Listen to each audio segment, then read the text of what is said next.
जय हिंद दोस्तों, मैं महेंद्र शर्मा स्वागत करता हूं वन वर्ल्ड हिंदी में आपका। उम्मीद करता हूं आप खुश और स्वस्थ है। दोस्तों आइए दिखाते हैं पाक मीडिया की एक और लेटेस्ट डिबेट, क्योंकि अभी हाल ही में पाकिस्तान के जो हालात हो रहे हैं वो महंगाई की वजह से लोग बहुत ज़्यादा त्रस्त हो चुके हैं। अब मीडिया भी परहेज करने लगी है। जो इमरान खान के पहले चमचे थे वो भी अब इमरान खान से किनारा करने लगे हैं और सच्चाई बयान करने लगे हैं। कहीं ना कहीं इनका एजेंडा जो इमरान खान फैलाना चाहता था, इस एजेंडे से अब फिजा खान भी हटने लगी है। तो क्योंकि फिजा खान हमेशा से पाकिस्तान के प्रधानमंत्री इमरान खान की बढ़ाई पे बढ़ाई लगी रहती थी, जबकि किया कुछ नहीं इमरान खान ने, लेकिन बढ़ाई इतनी होती थी कि जैसे पाकिस्तान को इन्होंने एक डेवलपमेंट कंट्री बना दिया हो। जब अब पूरी पाकिस्तान की आवाम की चीखें निकली और इसको रोड पे कुछ पता चला कि लोग अब चीखें निकाल रहे हैं और आवाम महंगाई से बहुत ज़्यादा परेशान है, तो फिजा खान भी चीखें पीछे के पीछे निकल ली और ये महंगाई पे डिस्कशन करने लगी, क्योंकि इसका मुद्दा हमेशा से भारत के प्रति जहर उगलना और जहर फैलाना रहा है। तो आज कैसे इसके तेवर और सुर बदले हुए हैं, तो दोस्तों देखिए डिबेट में और कमेंट में अपनी प्रतिक्रिया जरूर दें। लास्ट में आपसे रिक्वेस्ट करूँ, चैनल पर नए हैं तो चैनल को सबसे पहले सब्सक्राइब कीजिए, लाइक शेयर कमेंट जरूर कीजिए। दोस्तों जय हिंद, वंदे मातरम, भारत माता की जय। दोस्तों तनख्वाहदार तबके पर कीमतों के बढ़ते दबाव को कम करने और रिलीफ फराहम करने के लिए टैक्स और अखराजात से मुतालिक जो तदाबीर हैं उन पर गौर शुरू कर दिया। अच्छा, रिपोर्ट के मुताबिक वज़ीर ख़जाना शौकत तरीन साहब की ज़ेर सदारत मैक्रो इकनॉमिक एडवाइजरी ग्रुप के इजलास में महंगाई के दबाव से निमटने के लिए चंद इकदाम पर गौर किया गया और अगले चंद रोज़ में ही ये तजावीज़ जो है मुरतब की जाएंगी। लेकिन इनका ऐलान IMF के एग्जेक्टिव बोर्ड की जानिब से प्रोग्राम की बहाली और $1 अरब से ज़ायद की फराहमी की मंजूरी मिलने के बाद किया जाएगा। अच्छा, ज़राए के मुताबिक इजलास में रवां साल के पहले 6 महीने में भारी टैक्स कलेक्शन के पेश नज़र तनख्वाहदार तबके को रिलीफ फराहम करने के लिए इनकम टैक्स ब्रैकेट में तब्दीलियों पर भी तबादला ख्याल किया गया। अच्छा नाज़रीन, फेडरल बोर्ड ऑफ रेवेन्यू ने रवां माली साल के इब्तदाई 7 माह जुलाई 2021 से जनवरी 2022 के दौरान महसूलात की मद में मुकर्ररा हदफ से 262 अरब रुपए जायद मालियत की वसूलियाँ की हैं। अच्छा, मईशत पर बात करने के लिए, जो ताज़ा तीन सूरत है उस पर बात करने के लिए मेरे साथ मेरे माशियात और तर्जुमान वज़ारत ख़जाना मुज़म्मिल असलम साहब, बहुत शुक्रिया मुज़म्मिल साहब ज्वाइन करने के लिए।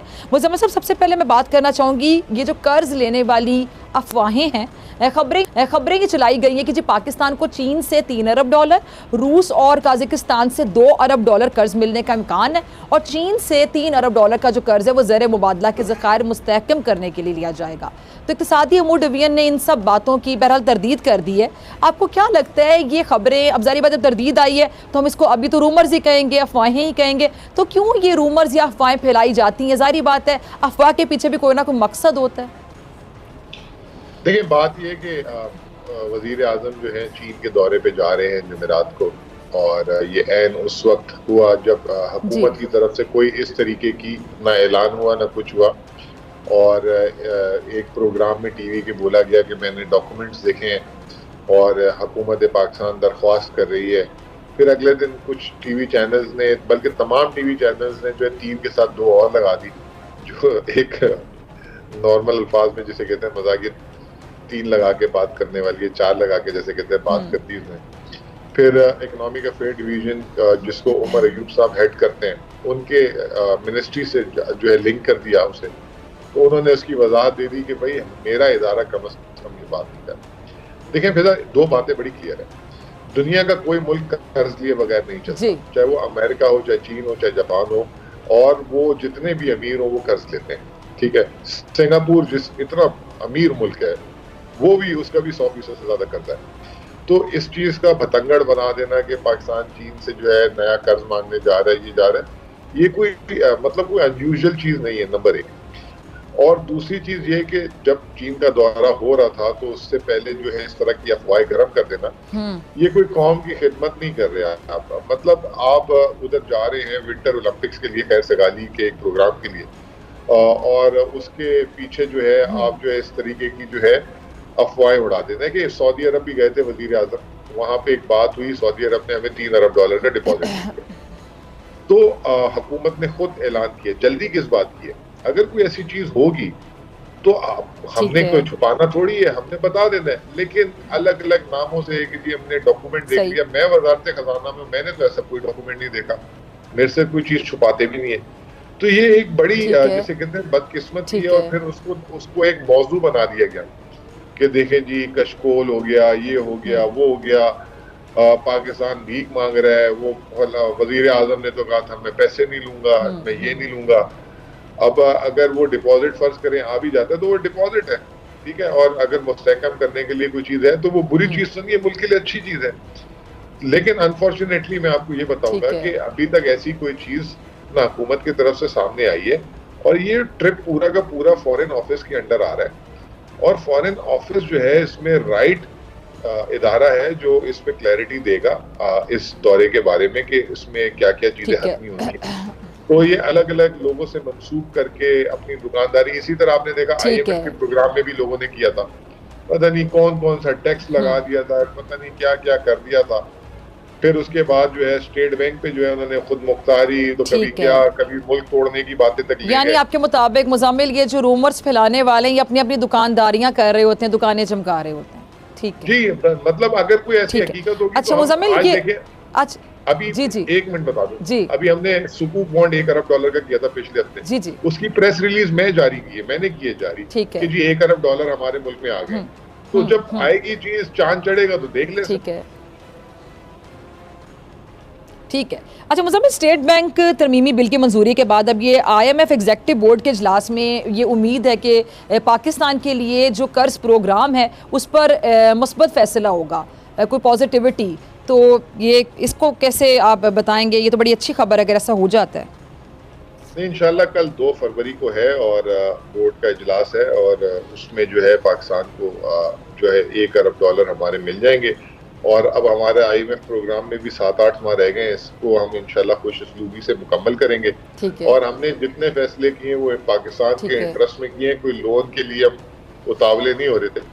और वो जो फैसले जो पाकिस्तान के लिए बेहतर, मैंने पिछले एक प्रोग्राम में किसी ने बोला था, ये जितना भी ऑपोजिशन अंदर से स्टेट बैंक बिल बोल रही है, अंदर से दुआएं दी इन्होंने इमरान खान को कि 1994 से ये करने की कोशिश करते थे, लेकिन जो है ना अपने इलेक्शन के आगे या आड़े हाथ आ जाते थे।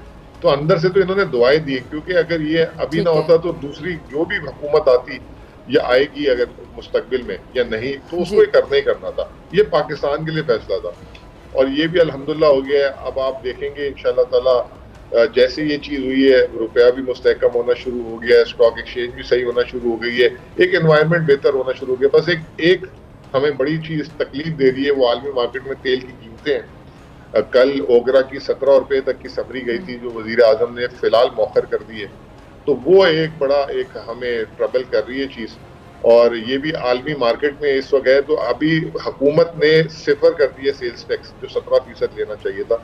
और जो पेट्रोलियम लेवी जो पिछले महीने हम 17 रुपए 60 पैसे ले रहे थे, वो 13 रुपए 60 पैसे कर दिए, उल्टा 13 रुपए के करीब। तो हुकूमत जो है 300 अरब रुपए, एक तरफ इतना शोर मचाया जी 350 अरब का टैक्स लगा रहे हैं, 300 अरब रुपए अब तक साल के जो है सिर्फ पेट्रोल में सेल्स टैक्स की वजह से हुकूमत ने अपना रेवेन्यू लूज किया है, सिर्फ के अवाम पे इतना इजाफी बोझ ना पड़े, क्योंकि ये भी कसूर हमारा नहीं, आलमी मार्केट में।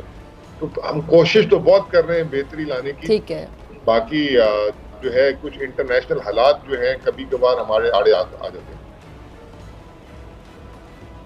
ठीक है। अच्छा मुज़म्मिल, ये IMF के एक वर्किंग पेपर के मुताबिक हुकूमत का जो मरकज़ी बैंक से कर्ज लेना और ये महंगाई में इजाफे की जो बहुत अहम वजह है, इससे ना सिर्फ अफरात ज़र की शरह बढ़ती है बल्कि करेंसी की कदर में भी कमी आती है। तो क्या हुकूमत अब स्टेट बैंक से मज़ीद कर्ज ना लेने की कोई स्ट्रैटेजी बनाएगी, कोई हिकमत अमली बनाएगी, गौर किया जा रहा है? देखिए, हिकमत अमली तो बनी हुई है। हमने 2019 से कर्जा लेना छोड़ चुके हैं, आज 2.5 साल हो चुका है। 2.5 साल से हमने स्टेट बैंक से ₹1 कर्जा नहीं लिया, उल्टा 1500 अरब रुपए कर्ज वापस किया। और इसकी देखें एक बुनियादी वजह यह है कि आप जब आपको पता हो कि जो है कोई आपको पैसे पकड़ाने वाला है, तो आप कभी भी अपनी जो है स्पेंडिंग पे कंट्रोल ही नहीं करेंगे। और तो आपको अपनी स्पेंडिंग पे भी कंट्रोल करना है, और रुपया छापना जो है ना अच्छी चीज नहीं है, क्योंकि आपके मुल्क में अगर पैदावार नहीं बढ़ेगी और रुपया आपकी जो है ज्यादा हो जाएगा, तो फिर वो ज्यादा रुपए में जो है ना वो चीज खरीदी जाएगी, तो खुद ब खुद महंगाई हो जाएगी। तो ये हुकूमत पैदावारी सलाहियत बढ़ाने की कोशिश कर रही है, लेकिन अनफॉर्चुनेटली ये जो कमोडिटी स्पाइक आया ग्लोबली, उसने ये हमारी चीज, पहले कोरोना ने डीरेल की थी इकोनॉमी को, वो तो अब चले ग्रोथ पे वापस हम ले आए हैं पाथ पे, ये जो इन्फ्लेशन को हम कंट्रोल कर रहे थे, तो ये आलमी महंगाई की वजह से ठीक है। बिजली पेट्रोल ने हमें तंग किया हुआ है, लेकिन ये भी इस पे भी काबू पा लेंगे इंशाल्लाह बहुत जल्द। ठीक है। अच्छा, एक अच्छी चीज़ है कि पहली दफ़ा हुआ है कि लोग इतनी बड़ी तादाद में टैक्स जमा करवा रहे हैं और एफबीआर ने रिकॉर्ड टैक्स हासिल किया है। लेकिन अब दूसरी तरफ मुज़म्मिल, ताजिर बरादरी सेल्स टैक्स रजिस्ट्रेशन के कानून से आपको पता है नाराज़ हैं, बिल्कुल खुश नहीं है। इसीलिए उन्होंने एक बार फिर से धरना देने की धमकी दी है। इस पर आप क्या कहेंगे? आपका मैं कॉमेंट चाहूँगी, क्यों खुश नहीं है ये? देखिए, मुझे समझ नहीं आता कि क्यों उन सेल्स टैक्स तो जी आखिर में आवाम ने देना होता है, ताजिर का क्या मसला है? इसका मसला ताजिर का यही है ना कि वो, लेकिन ताजिर अक्सर नाराज रहते हैं, नालां रहते हैं, इनके साथ एक ही बार बैठ के बात क्यों नहीं कर ली जाती कि आखिर ये मसला क्यों, बार बार नाराजगियां, धरने देना, धमकियां देना, फिर धरने दे भी देना, इसका कोई ना कोई हल निकलना चाहिए। देखें, बात ये कि अब बात बहुत आगे निकल गई है, कानून बन चुका हुआ है, ये जो लगा हुआ है ये तो देना पड़ेगा। अब जिसको नहीं समझ आता, अगर वो कहता है जी मैं पढ़ा लिखा नहीं हूँ, तो इतना बड़ा कारोबार करके जो है उसको पढ़ाई लिखाई उसकी आड़े आ रही है, तो वो उसको कुछ करना चाहिए। उसके लिए हुकूमत कोई सेल बना देगी कि उसके लिए जो उसकी मदद कर दिया करे टैक्स रिटर्न जमा करने के लिए, यही कर सकते हैं हम। लेकिन अब बात ये है कि ये प्रिंसिपली फैसला हो चुका है, ये वैल्यू चेन में जो सेल्स टैक्स है, और सेल्स टैक्स तो जो है जो दुकानदार का टैक्स ही नहीं है, उसके ऊपर तो इनकम टैक्स होता है। ये तो आम अशिया खुदोनोश पे तो लोगों से ले लेता है। ठीक है। तो यही उसके पीछे यही मकसद होगा ना कि वो आवाम से ले रहा था, हुकूमत को नहीं जमा करा रहा होगा। तो कुछ ना कुछ तो है दाल में काला, जो इतनी हड़ताल वगैरह करने की बातें करते हैं।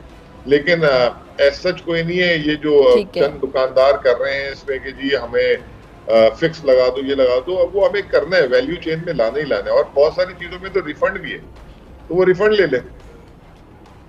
ठीक है।